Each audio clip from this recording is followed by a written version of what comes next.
Welcome to another segment of BNL, where we feature the corporate social responsibility programs of any company that is worth of emulation. This week we have the Bank of the Philippine Islands, or BPI's corporate foundation arm, BPI Foundation.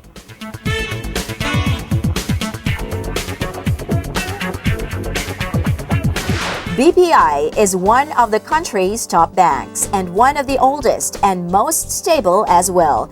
It was in 1978 that their corporate foundation was established, according to BPI Foundation's Executive Director, Ms. Faye Corcuera.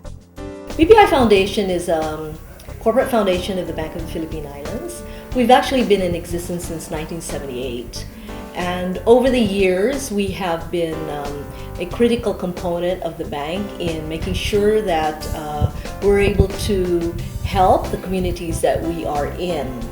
Over the years, we have transformed ourselves, and especially in the last 2.5 years, we've moved away from purely philanthropic or capital allocation work and move towards what we call a more shared value, creating shared value and ensuring that we participate in national development.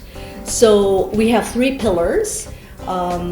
These 3 pillars are in education, in entrepreneurship development, and environmental sustainability.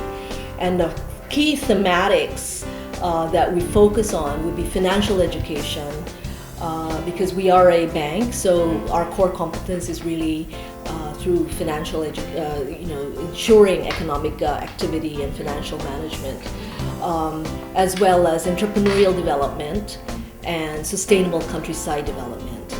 So all the programs that we do for the company basically speak through these thematic areas. Most companies in the Philippines look at education as a vital sector of society, so this is where many of the companies here concentrate. BPI Foundation shares this, but with a different approach. Education in the past has largely been scholarships. We have teacher education scholarships, in the past 2.5 years, as I was saying, we've sort of transformed a bit, and what we have been doing is a lot more on financial education. So our beneficiaries for financial education range from our OF segment, or our OFs, our Filipino overseas workers, to our high school students and to our youth. We actually have this program, which is Manny and Me, which teaches grade 3 students the basics of saving. As Ms. Corcuera says, it is at this age when the child can start to learn how to save money. For high school, of course, it's in preparation for either when they go to vocational school or when they go to technical school or they go to college. There's a need also for financial education. The scholarship program of the foundation has a wide range, from graduate school to teachers' education. They have existing partnerships with De La Salle in Bacolod for teachers in that area and the MSU, or the Mindanao State University, for the teachers in the Mindanao region. So for teachers, we have almost 2,000 scholars to date. For our actual students, in the past, because we were doing scholarships for students, we had this is a period of 3 years, about 20,000.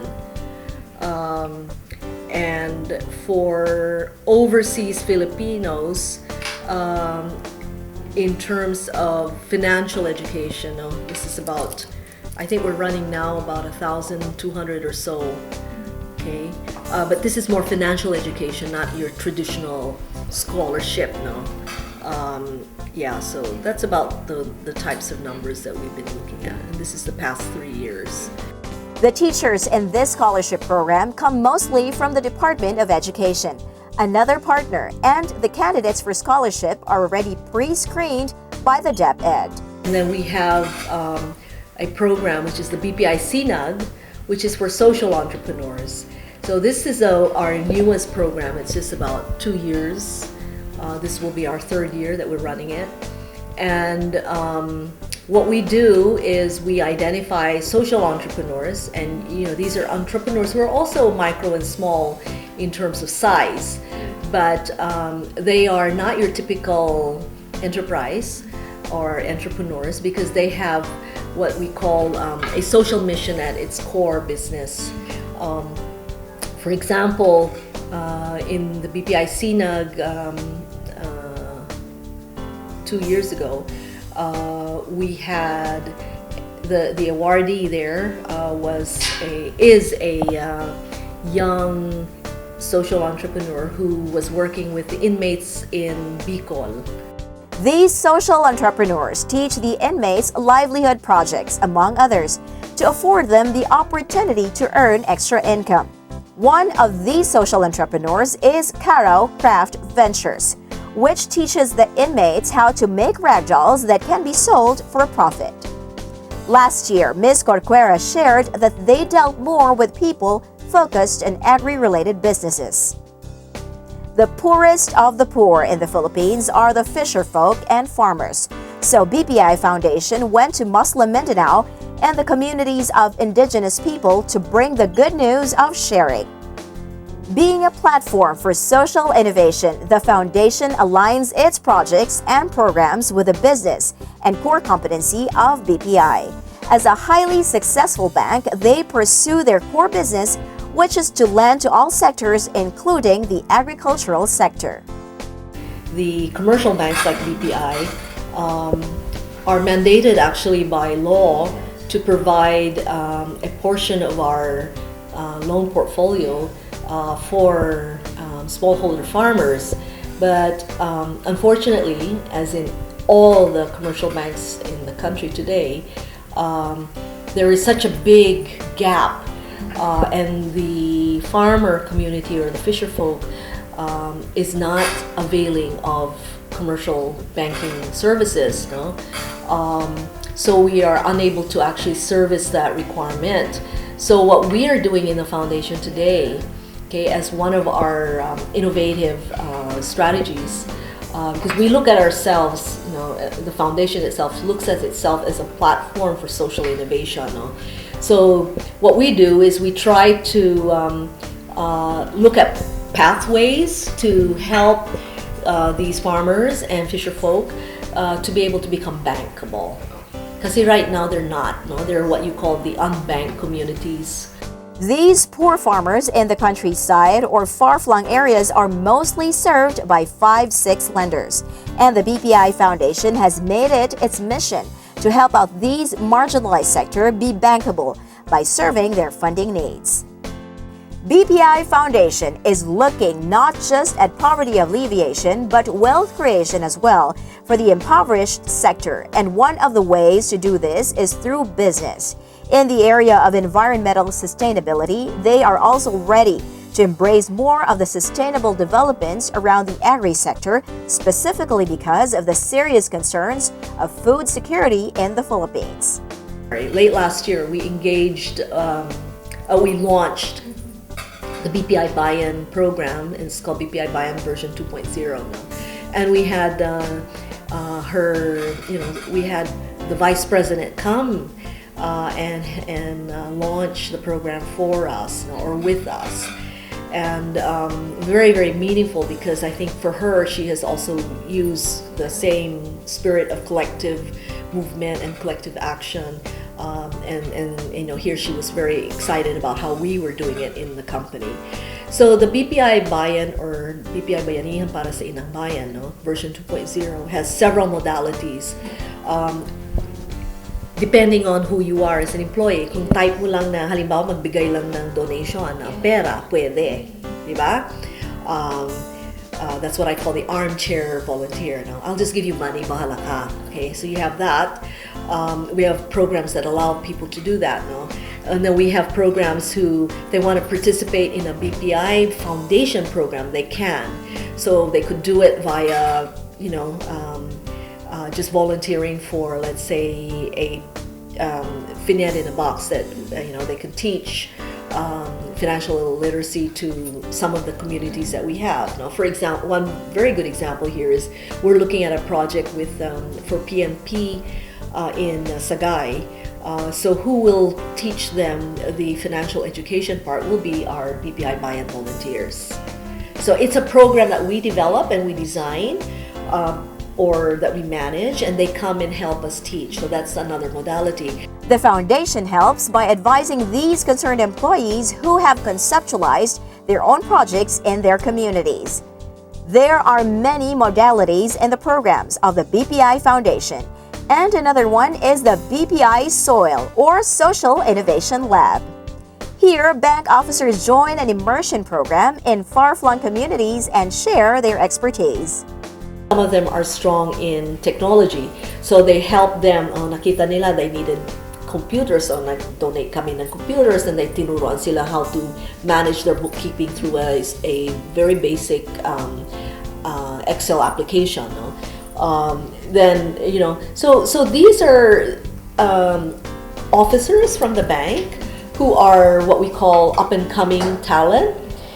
So we've been able to bring them into a situation where they get immersed in the community, and they bring their key competencies to help a community, and at the same time they are helped themselves because they learn how to, what it's like to be in a community like that. They learn, they experience real experience. They live in the community, This experience, Ms. Corcuera believes, will be a strong factor in the social and psychological molding of a future leader.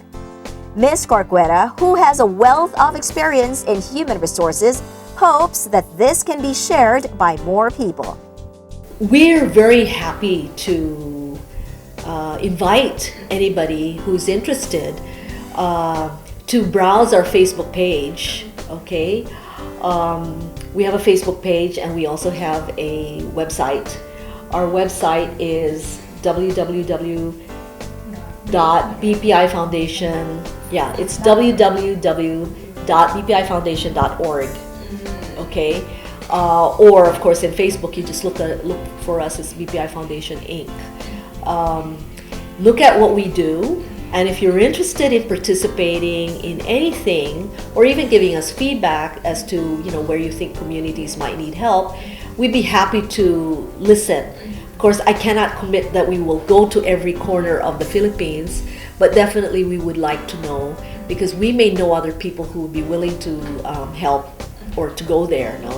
And I'm actually really excited about even other corporations who want to set up an employee engagement type of program. I'd be very happy to help them in my official and my private capacity, because I totally believe that ang laki yung power.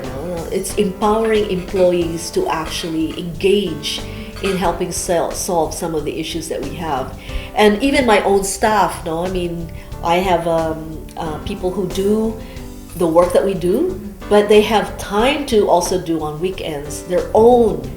I have own social responsibility programs. Like my own, Hillary and my team goes to on Sunday. She works with the kids in Tondo with a company called Project Pearl.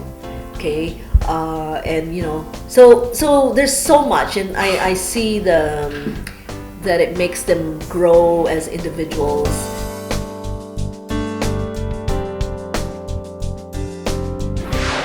That was BPI Foundation, this week's focus on our CSR segment.